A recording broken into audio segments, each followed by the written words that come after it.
Hi, welcome back to another episode of Coldstream Rod Shop. I'm Derek Fraser. Sorry it's been a while since we did a video. I had a little bit of an accident last Friday night with the mini grinder in the other shop. Decided to bite me in the finger. I'm sure all of you have done that.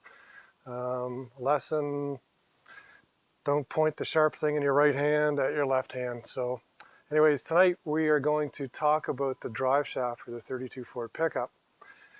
There's a few things I could have done for the drive shaft, one of which would be to go to the junkyard and get an old drive shaft like you see here across these two lawn chairs, and either cut it up myself and shorten it to the right length and then go get it balanced.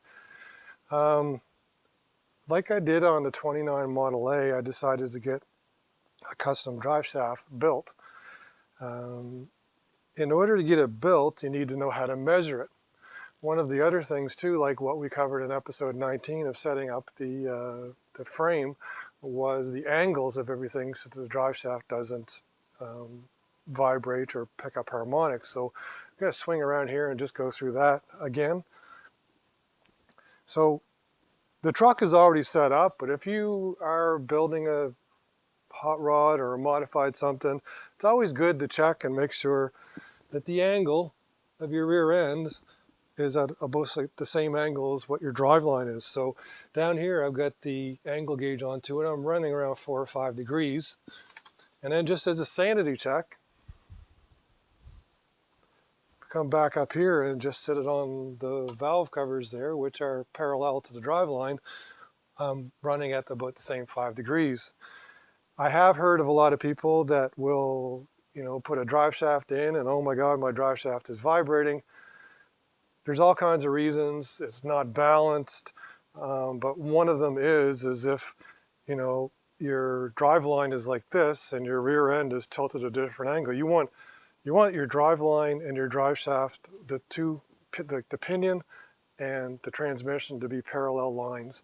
So I'm satisfied that that was the case with the pickup truck, because I've done it a couple times, did it on the Model A. So the next thing is to figure out how long the drive shaft needs to be.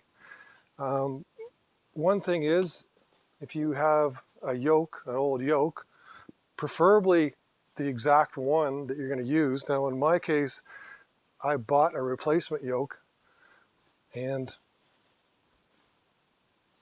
the replacement one was shorter, which is okay. So whatever yoke that you're going to use to measure your drive shaft, you need to put out in your transmission.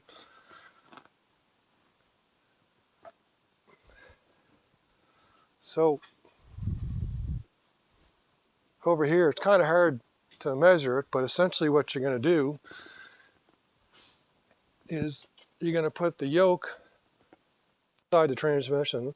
Now, there's two ways of doing it. Either you push it all the way in, and then you take your measurement from the center line of here to the center line of the universal joint, and you subtract an inch if you push it all the way in, or you push your yoke up inside the transmission and slide it out exactly 1 inch. Now, the reason for that is, if your drive line sways up and down like this, this slip yoke has to come in and out a little bit.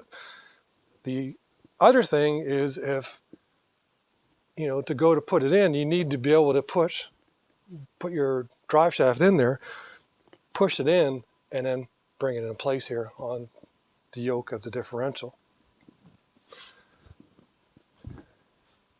The other important thing is, whoever is going to build your drive shaft for you, whether they build it from scratch, like we did here, or you take something like this from the junkyard and have it shortened up, make sure it's balanced.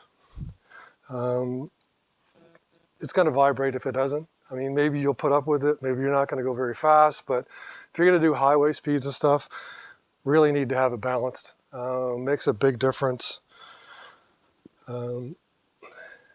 So our drive shaft here, we went into Halifax and we got it done by this company.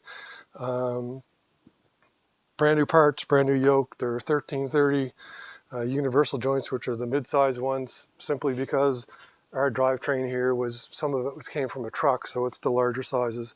Some of the small Drive shafts and stuff are the 1310s, and then the super big ones, I think they're 1350s or something, but usually like the 1330s are relatively heavy duty, but that's what we have front and rear, like on the yoke of the transmission, and then we have the 1330 universal joint here on the differential.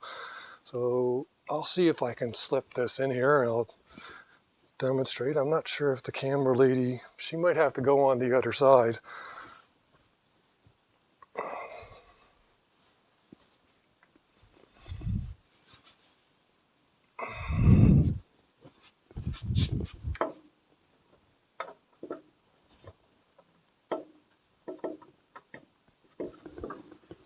So there, it slides all the way in, and that inch clearance there allows you to position it.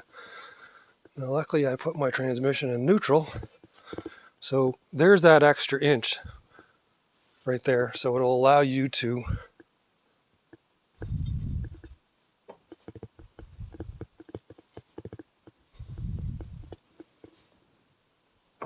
there we go. Oh, wasn't rotated properly. There it is, right there. So the only thing left to do right now is for me to buy my U-bolts and take that tape off there and put it in place.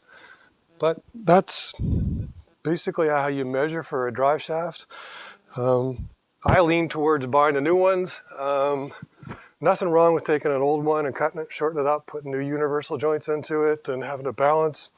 Kind of work just fine. I mean, most of us only put 5,000 or 10,000 miles on our cars a year at best. If you're drag racing, whole other different story. You're probably going to want a beefier one than this. But that's our drive shaft on a 32 Ford pickup. How we got it, how we measured it, and how we installed it. Hope you enjoyed. If you have any other questions, send us a message, and please like and subscribe. Have a great weekend, everybody.